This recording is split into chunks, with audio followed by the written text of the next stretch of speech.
പിതൃസ്മരണയിൽ ഇന്ന് കർക്കിടകവാവ്. ബലിതർപ്പണത്തിനായി തർപ്പണ കേന്ദ്രങ്ങളിലും വിവിധ ക്ഷേത്രങ്ങളിലും വൻ തിരക്കാണ് അനുഭവപ്പെടുന്നത്. തിരുവനന്തപുരത്തെ തിരുവല്ലം ശ്രീ പരശുരാമ ക്ഷേത്രം, വർക്കല പാപനാശം, കോട്ടയം വെന്നിമല ശ്രീരാമക്ഷേത്രം, പെരുമ്പാവൂർ ചേലാമറ്റം ക്ഷേത്രം, ആലുവ മണപ്പുറം, തിരുനാവായ നാവാമുകുന്ദ ക്ഷേത്രം, തിരുനെല്ലി പാപനാശിനി എന്നിവിടങ്ങളിൽ തിരക്ക് വർദ്ധിക്കുന്ന ഒരു സാഹചര്യമാണ്. ഇന്ന് വളരെ പ്രധാനപ്പെട്ട ക്ഷേത്രങ്ങളിൽ ബലിതർപ്പണ ചടങ്ങുകൾ നടക്കുകയാണ്. അതോടൊപ്പം തന്നെ തിരുവനന്തപുരത്തെ പ്രധാന ക്ഷേത്രങ്ങളിലെല്ലാം പുലർച്ചെ മുതൽ ബലിതർപ്പണ ചടങ്ങുകൾ ആരംഭിച്ചിരിക്കുന്നു. എറണാകുളം, ആലുവ, മണപ്പുറത്തും ആയിരങ്ങളാണ് ബലിതർപ്പണം നടത്തുന്നത്. മലബാർ മേഖലയിലും വിവിധയിടങ്ങളിലായി ബലിതർപ്പണ ചടങ്ങുകൾ പുരോഗമിക്കുകയാണ്. തിരുവനന്തപുരം തിരുവല്ലം പരശുരാമസ്വാമി ക്ഷേത്രത്തിൽ നിന്ന് പ്രജിത് മോഹനൻ, ആലുവ മണപ്പുറത്ത് നിന്ന് സുധീഷ് ഗോപാൽ, കോഴിക്കോട് വരക്കൽ കടപ്പുറത്ത് നിന്ന് ദിസ്ന സുരേഷ് എന്നിവർ ചേരുകയാണ്. ആദ്യം പ്രജിത്തിലേക്ക് പോകുന്നു. പ്രജിത്ത്, തിരുവനന്തപുരത്തെ സംബന്ധിച്ചിടത്തോളം, തലസ്ഥാന നഗരിയെ സംബന്ധിച്ചിടത്തോളം ഏറ്റവും പ്രധാനപ്പെട്ട സ്ഥലത്താണ് ഇന്ന് പ്രജിത്ത് നിൽക്കുന്നത്. ബലിതർപ്പണ ചടങ്ങുകൾക്ക് ഏറ്റവും പ്രസിദ്ധമായ പരശുരാമ ക്ഷേത്രത്തിലാണ്. ഇപ്പോൾ എങ്ങനെയാണ് തിരക്ക് അവിടെ അനുഭവപ്പെടുന്നത്? മറ്റ് വിശദാംശങ്ങളും കൂടി.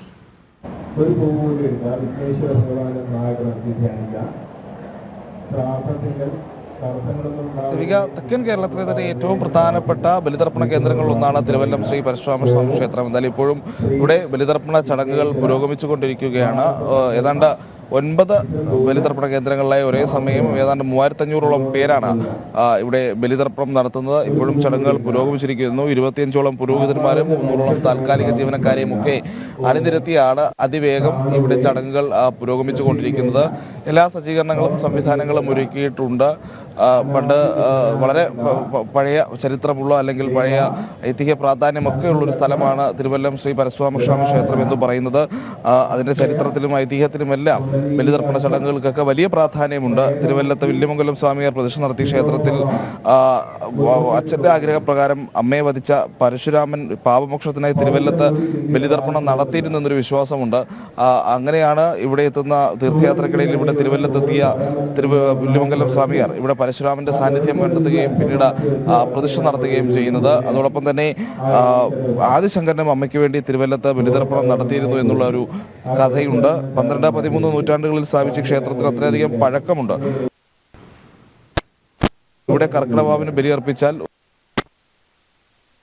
ൊരു പുണ്യമുണ്ട് എന്നും വിശ്വാസികൾ കരുതി വരുന്നു. എന്തായാലും ഈ ബലിതർപ്പണത്തിൻ്റെയൊക്കെ ഒരു ക്രമം എടുക്കുകയാണെങ്കിൽ വീട്ടിലെ ബലിതർപ്പണം കഴിഞ്ഞാൽ വീടുകളിൽ തർപ്പണത്തിന് സൗകര്യമില്ലെങ്കിൽ അത് പിന്നീട് തിരുവല്ലം, അതിനുശേഷമാണ് തിരുനെല്ലി എന്നുള്ളതാണ് ഒരു ക്രമം വരുന്നത്. അപ്പോൾ അത്രയധികം പ്രാധാന്യമുള്ള ഐതിഹ്യ പെരുമയുള്ള ചരിത്രമുള്ള ഒരു സ്ഥലമാണ് തിരുവല്ലം പരശുരാമസ്വാമി ക്ഷേത്രം. എന്തായാലും ഇവിടെ ചടങ്ങുകൾ പുരോഗമിക്കുന്നു. തിരുവനന്തപുരത്തിൻ്റെ മറ്റിടങ്ങളിലും, പ്രത്യേകിച്ച് വർക്കല പാപനാശം, അതുപോലെ തന്നെ അരുവിക്കര തുടങ്ങിയിട്ടുള്ള മേഖലകളിലെല്ലാം, ശംഖുമുഖം തുടങ്ങിയിട്ടുള്ള സ്ഥലങ്ങളിലെല്ലാം ഈ രീതിയിൽ ഒരേ സമയം ആയിരങ്ങൾ ബലിതർപ്പണം ഉറപ്പിക്കുന്ന രീതിയിൽ ചടങ്ങുകൾ പുരോഗമിക്കുകയാണ്. ഇവിടെയെല്ലാം ഇതിനുള്ള സൗകര്യങ്ങൾ ഒരുക്കിയിട്ടുണ്ട്.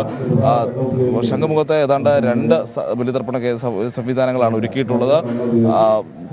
അരുവിക്കരയിലേക്ക് വരുമ്പോൾ ഒരേ സമയം 1000 പേർക്ക് ബലിതർപ്പണം നടത്താനുള്ള സൗകര്യങ്ങൾ ഒരുക്കിയിട്ടുണ്ട്. അങ്ങനെ അതോടൊപ്പം തന്നെയാണ് വർക്കല പാപനാശത്തും എല്ലായിടത്തും വളരെ കാര്യക്ഷമമായി അല്ലെങ്കിൽ വളരെ സജീവമായി തന്നെ ബലിതർപ്പണ ചടങ്ങുകൾ പുരോഗമിക്കുന്നു. ഇപ്പോൾ എല്ലായിടത്തും വലിയ രീതിയിലുള്ള തിരക്കും അനുഭവപ്പെടുന്നുണ്ട്. എന്നാലും ഒരു 9 മണി 10 മണിയൊക്കെ ആകുന്നതോടെ തിരക്ക് തുടങ്ങും. വൈകുന്നേരം വരെ ബലിതർപ്പണത്തിനുള്ള സൗകര്യം ഒരുക്കിയിട്ടുണ്ട് എങ്കിലും വൈകുന്നേരത്തോടെ അതിനുള്ളിൽ ഈ തിരക്ക് കുറയുമെന്നുള്ളതാണ് എല്ലാ സംഘാടകരും കരുതുന്നത്. എന്തായാലും ഇതിനുള്ള സംവിധാനങ്ങളും സജ്ജീകരണങ്ങളും ഒരുക്കിയിട്ടുണ്ട്. ഈ തവണത്തെ ബലിതർപ്പണത്തിന് ഒരു പ്രത്യേകത കൊണ്ടുണ്ട്. കർക്കിടക ഇക്കുറി 2 ദിവസമാണ്. ഈ ശനി ഞായർ ദിവസങ്ങളിലായിട്ട് 2 ദിവസമായിട്ടാണ് ഔദ്യോഗികമായി വാവ് അറിയിപ്പുള്ളത്. ഈ കന്യാകുമാരി ജില്ലയിലൊക്കെ ഞായറാഴ്ചയും തർപ്പണം നടക്കും. ശംഖുമുഖത്തും നേരത്തെ ഞാൻ പറഞ്ഞതുപോലെയാണ്. നേരത്തെ വലിയ രീതിയിലുള്ള സജ്ജീകരണങ്ങൾ ഒരുക്കിയിട്ടുണ്ട്. പക്ഷേ ഈ കടൽ കയറി തീരം കവരുന്നൊരു സാഹചര്യം ഉള്ളതിനാൽ സുരക്ഷാ ക്രമീകരണങ്ങൾ പാലിച്ചുകൊണ്ടാണ് അവിടെ ചടങ്ങുകൾ പുരോഗമിക്കുന്നത്. പരമാവധി പരമ്പരാഗത രീതിയിൽ തന്നെ ആചാരങ്ങൾക്ക് വലിയ വ്യത്യാസമൊന്നും ഉണ്ടാകാതെയാണ് ഈ ചടങ്ങുകൾ ശംഖുമുഖത്ത് പ്രതിഷ്ഠിക്കുന്നത്. എന്തായാലും പരശുരാമൻ പ്രതിഷ്ഠിച്ച സമുദ്രതീരത്തെ പ്രധാന ക്ഷേത്രങ്ങളിലൊന്നാണ് എന്ന നിലയിലാണ് ശംഖുമുഖം തീരത്തെ കർക്കിടക വാവുബലിക്ക് അത്രയധികം പ്രാധാന്യം കൈവരുന്നത്. പക്ഷേ സുരക്ഷാ പ്രശ്നങ്ങളുണ്ട്, കടൽ കയറുന്നുണ്ട്. അപ്പോൾ അതൊക്കെ പരിഗണിച്ചുകൊണ്ടുള്ള ക്രമീകരണങ്ങളുടെ കർശന നിർദ്ദേശങ്ങൾ പാലിച്ച് മാത്രമാണ് അവിടെ ചടങ്ങുകൾ പുരോഗമിക്കുന്നത്. തിരുവനന്തപുരത്തെ മറ്റ് കാര്യങ്ങൾ എടുക്കുകയാണെങ്കിൽ അരുവിപ്പുറം, മാറനല്ലൂർ, അരുവിക്കര ശാസ്താക്ഷേത്രം എന്നിവിടങ്ങളിലെല്ലാം ബലിയിടാൻ ആളുകൾ ഇപ്പോൾ എത്തിക്കൊണ്ടിരിക്കുന്നു. ഇപ്പോൾ അരുവിപ്പുറത്താണെങ്കിൽ അവിടെ മഠം ജനറൽ സെക്രട്ടറി സ്വാമി സാന്ദ്രാനന്ദന്റെ നേതൃത്വത്തിലാണ് കർമ്മങ്ങൾ മുന്നോട്ട് പോകുന്നത്. അതോടൊപ്പം തന്നെ തിരുവനന്തപുരത്ത് തന്നെ മറ്റു പല കേന്ദ്രങ്ങളിലും ചെറിയ ക്ഷേത്രങ്ങളുടെയൊക്കെ നേതൃത്വത്തിലും സംഘടനകളുടെയൊക്കെ നേതൃത്വത്തിലും ഈ രീതിയിൽ ബലിതർപ്പണ ചടങ്ങുകൾ ക്ഷേത്രങ്ങൾ കേന്ദ്രീകരിച്ച് മുന്നോട്ട് പോകുന്നുണ്ട്. ഇപ്പോഴും തിരുവല്ലത്ത് അതോടൊപ്പം തന്നെ തിരുവനന്തപുരത്തെ മറ്റ് കേന്ദ്രങ്ങളിലും ബലിതർപ്പണ ചടങ്ങുകൾ സജീവമായി തന്നെ പുരോഗമിക്കുകയാണ്. എല്ലാ കേന്ദ്രങ്ങളിലും വലിയ തിരക്കും അനുഭവപ്പെടുന്നുണ്ട്. ദേവിക. യെസ് പ്രജിത.